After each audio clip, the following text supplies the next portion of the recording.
Muy buenos días. ¿Cómo están, querido público de Ubuntu Residi? Espero se encuentren muy bien. La verdad, hoy ha sido un día demasiado maravilloso para nosotros dentro de la fundación. Estamos haciendo algunos preparativos que pronto ya les daremos a conocer en nuestra página de Facebook. Pues bien, el día de hoy vamos a hablar de esta etapa interesante, la etapa preoperacional, comprendida principalmente de los 2 a los 7 años. Aquí en este punto siempre me ha gustado decir que este periodo también puede ir del año y medio hasta los 7, 8 aproximadamente en todo este proceso. ¿Y por qué se llama preoperacional? Bueno, se llama así porque en él se preparan las operaciones, es decir, las estructuras de pensamiento lógico matemático que se caracterizan por la reversibilidad.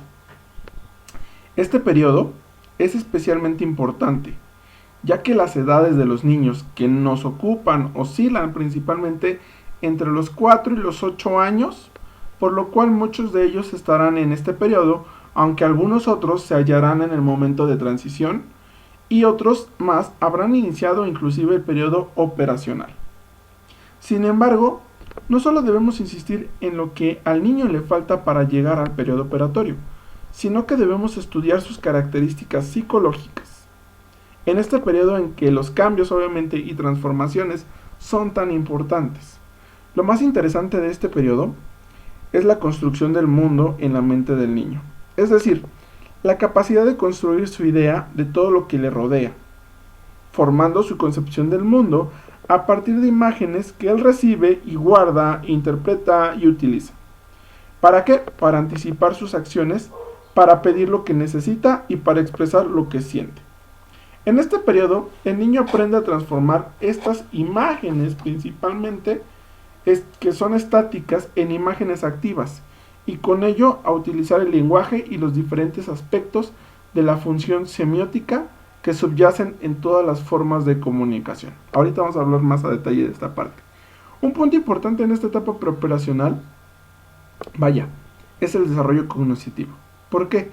Porque conforme progresan el desarrollo de la imaginación y la capacidad para retener imágenes, el aprendizaje se vuelve más acumulativo y menos dependiente de la percepción inmediata, y esto de las experiencias concretas. Hace posible entonces una solución de problemas más sistemático en la que los niños relacionan los factores situacionales actuales con esquemas desarrollados con anterioridad, retenidos en la memoria y visualizando actividades sin llevarlas a cabo. Por ejemplo, los niños preoperacionales principalmente comienzan a pensar en tareas secuenciales, como la construcción de los bloques o la copia de letras, mientras que antes tenían que actuar todo de manera conductual y por tanto cometían, por ejemplo, muchos errores. También comienzan a pensar de manera lógica usando los esquemas cognitivos que representan sus experiencias previas con relaciones secuenciales o de causa y efecto para predecir los efectos de acciones potenciales. La lógica preoperacional principalmente es muy egocéntrica. ¿Por qué? Porque los niños de esta edad todavía no han aprendido a descentrarse de sí mismos y a considerar las cosas desde la perspectiva de otras personas. Actúan como si todos los demás pensaran exactamente como ellos, si supieran exactamente lo que quieren decir, etcétera, etcétera. No notan o no les importa los indicios de que estas suposiciones son incorrectas. Su disposición para trabajar o jugar de manera cooperativa con compañeros es muy limitada, al igual que su comprensión de las reglas sociales, las nociones de la justicia y el papel de las intenciones para distinguir las mentiras de los errores o la agresión de los accidentes.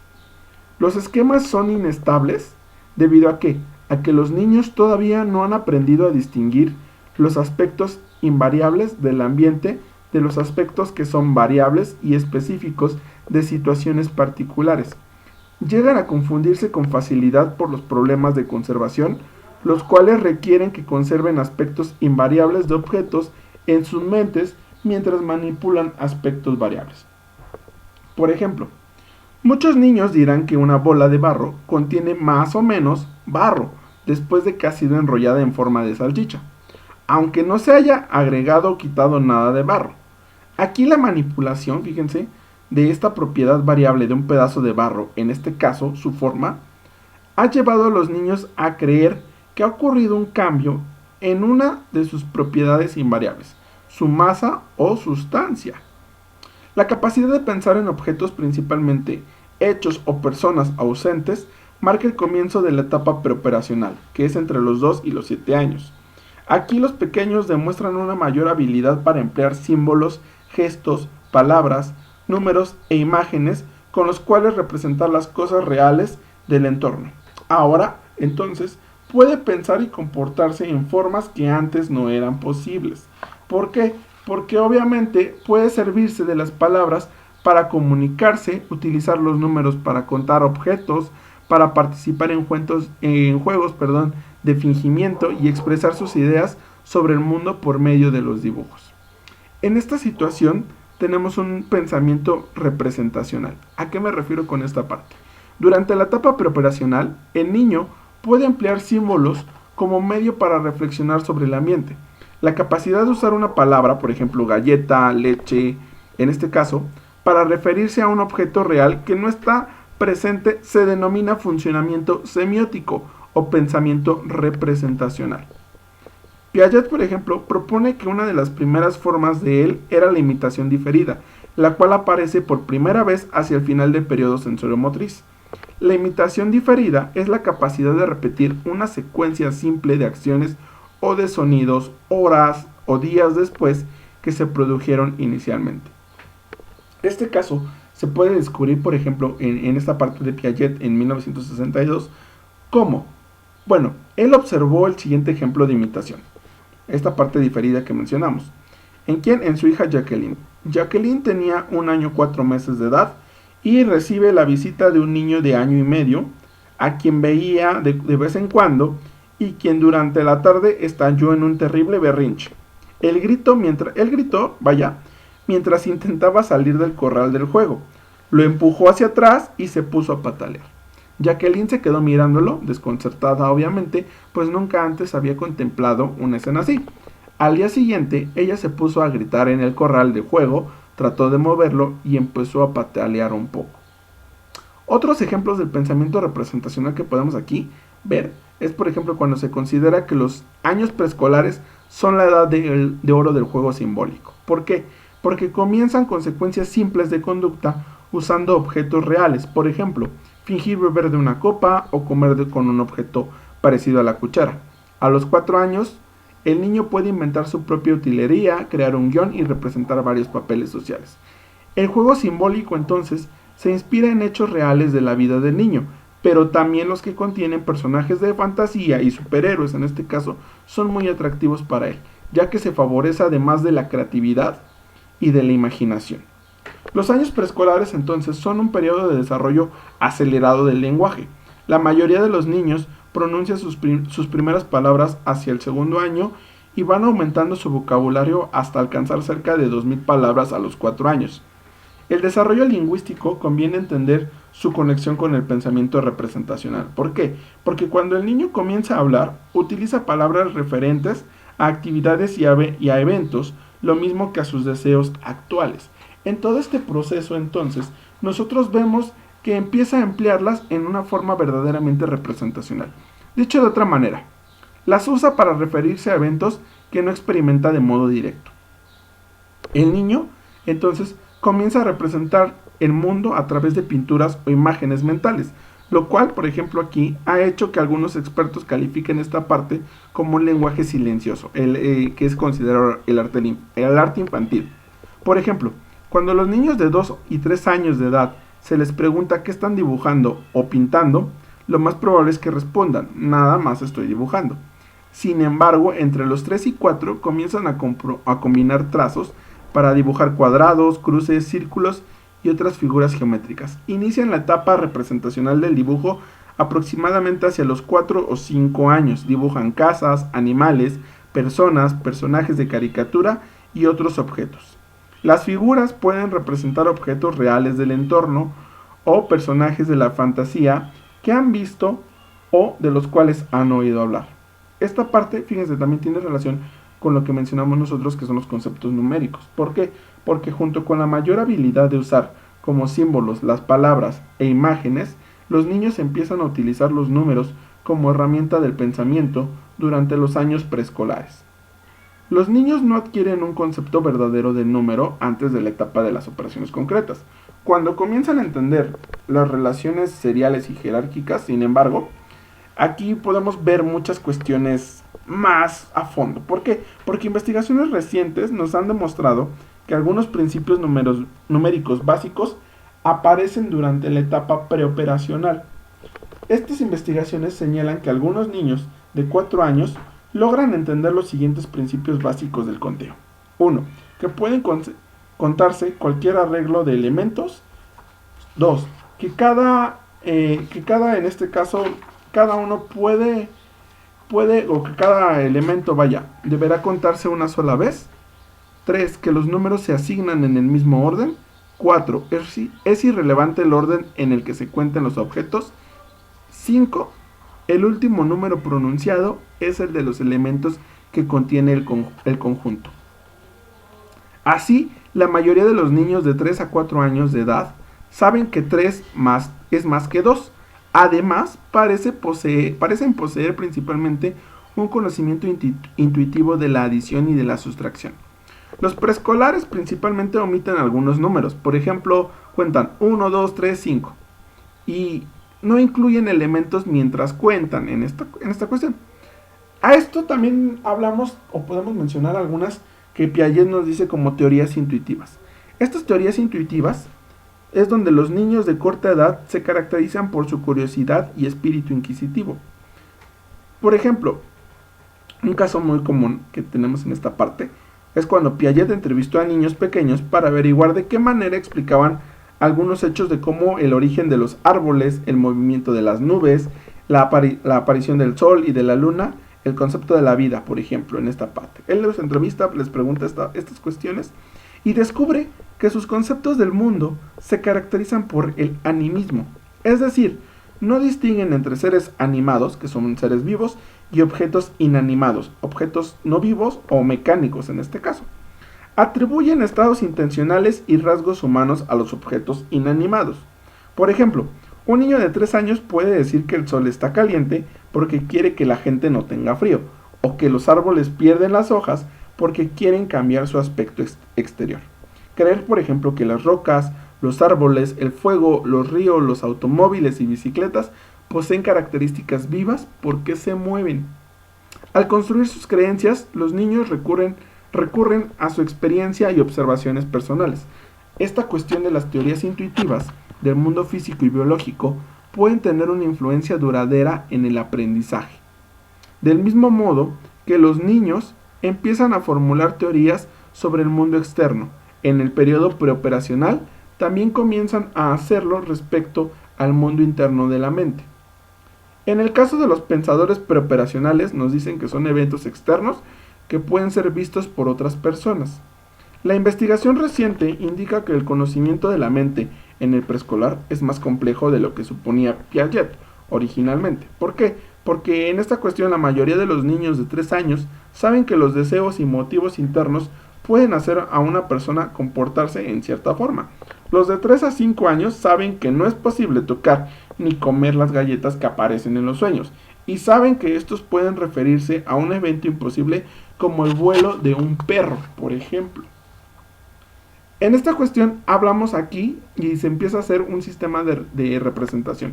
¿Por qué? Porque Piaget, por ejemplo, considera diferentes sistemas de representación infantil porque tienen repercusiones sobre el aprendizaje y naturalmente sobre la enseñanza. Es decir, ¿cuáles son estos sistemas de representación? La parte de la percepción, la parte de la imitación, la imagen mental, el juego, el lenguaje y el dibujo.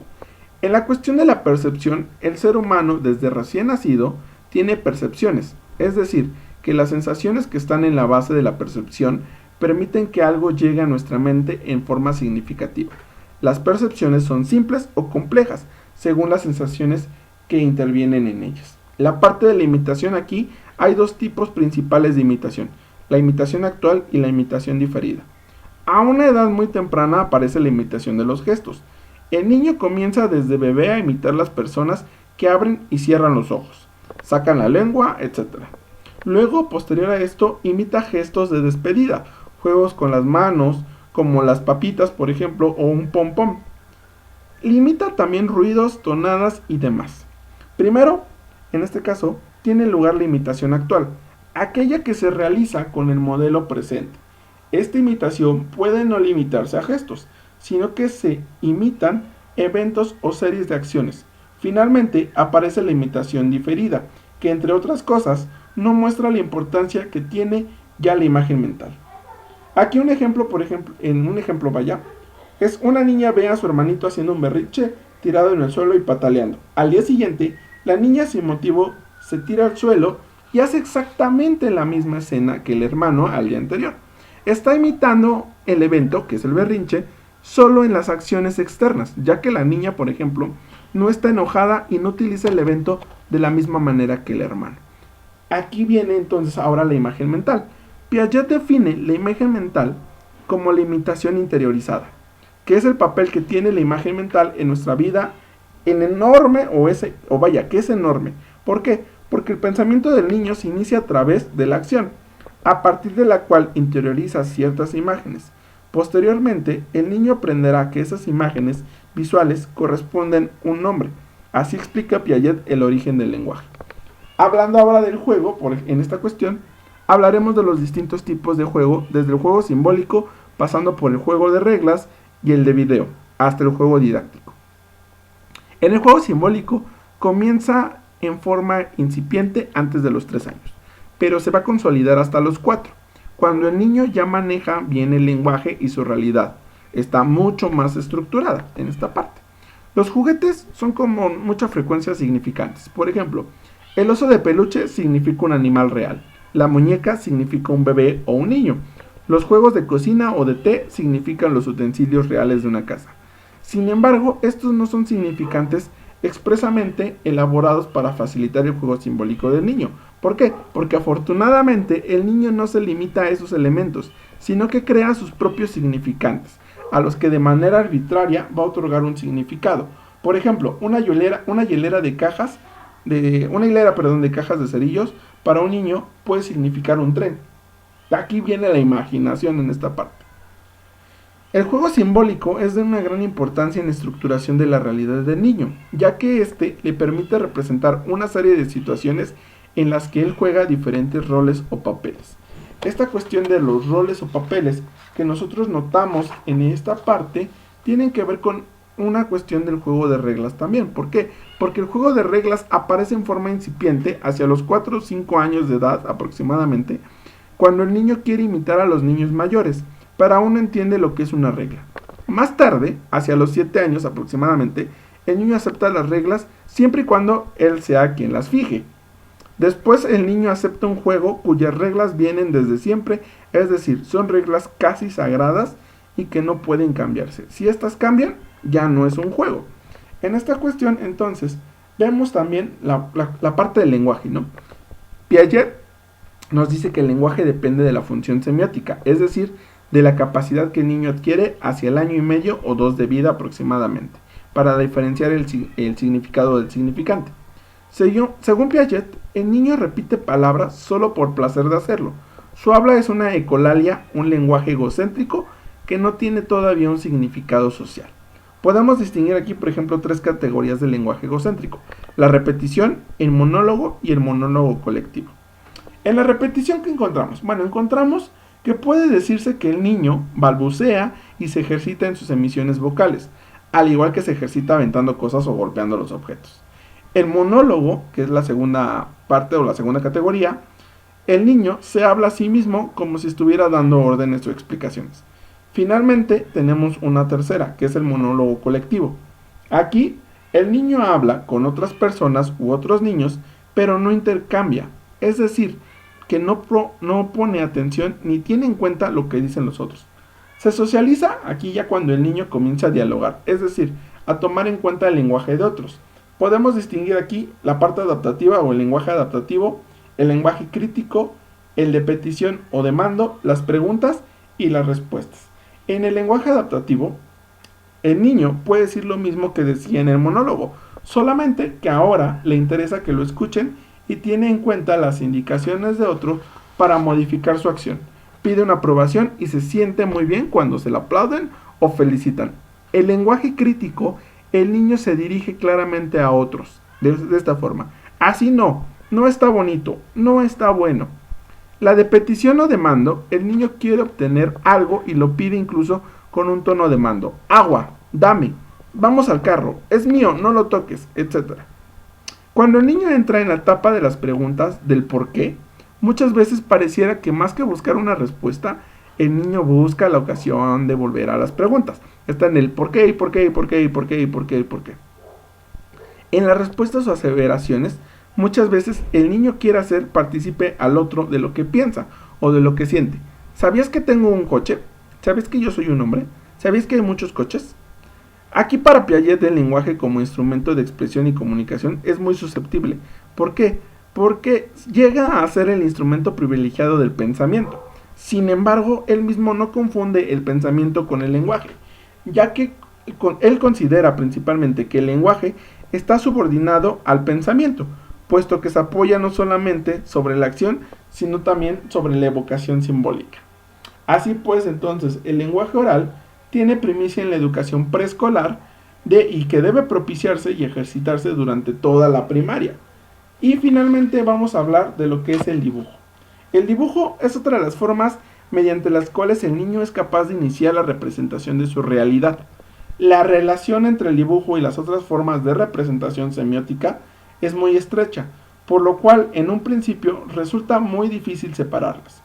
El niño encuentra en el dibujo una actividad placentera de la cual goza y que le permite expresarse y experimentar cada nueva producción. Es decir, se inicia como una prolongación de la actividad motora, por eso los primeros trazos son los que reflejan en este caso el movimiento de la mano en círculo, una ondulación o un zigzag. Estos movimientos propiamente darán paso a la imitación de objetos, o a la intención de imitar objetos, y de las personas que rodean al niño, quienes entonces tratarán de recoger las características del objeto que le resulten más significativas en su intento por reproducir la realidad. Esta representación guarda una estrecha relación con el desarrollo motor del niño, ya que para reproducir la realidad que se intenta imitar con el dibujo es necesario ser capaz de controlar los movimientos y de poseer una psicomotricidad fina que facilite desplazar la mano para hacer los trazos que desean. En esta etapa entonces nosotros estamos viendo muchas potencialidades, inclusive de los pequeñitos a estas edades, ¿no? Y es muy interesante, ¿por qué? Porque nos permite ver el avance que los pequeños pueden lograr hacer de acuerdo a diferentes capacidades, ¿no? Esta cuestión hace ver que en diferentes puntos, en diferentes situaciones, los niños llegan a este punto inclusive a desarrollar una capacidad enorme en un proceso grande de todo su trabajo. Esta parte es importante, o de vital importancia para nosotros. Si se dan cuenta, estos puntos que aquí se mencionan o que nos dan a entender en este trabajo de forma general o de forma sistematizada, el periodo preoperacional es una de las partes que obviamente con la cuestión de la parte sensoriomotriz van siempre de la mano, ¿no? En este periodo, en este proceso, donde a lo mejor algunas actividades o algunas cuestiones del juego simbólico se vuelven más significativas para los pequeños, ¿no? Pues bien, hasta aquí vamos a dejar por esta parte de etapa preoperacional. Espero les haya gustado. Cualquier duda, comentario que tengan, déjenmelo en los comentarios de aquí abajo de este podcast que está aquí en YouTube. Nos pueden escribir en nuestras redes sociales, en Facebook como Psicopedagogos Latinoamericanos o Ubuntu Residi, así aparecemos. Y bueno, eso sería todo por la noche del día de hoy. Espero se la hayan pasado muy bien. Disfruten toda esta semana con todas sus familias. Cuídense mucho y nos estamos viendo próximamente en un nuevo podcast. Y que tengan un muy feliz día. Hasta luego.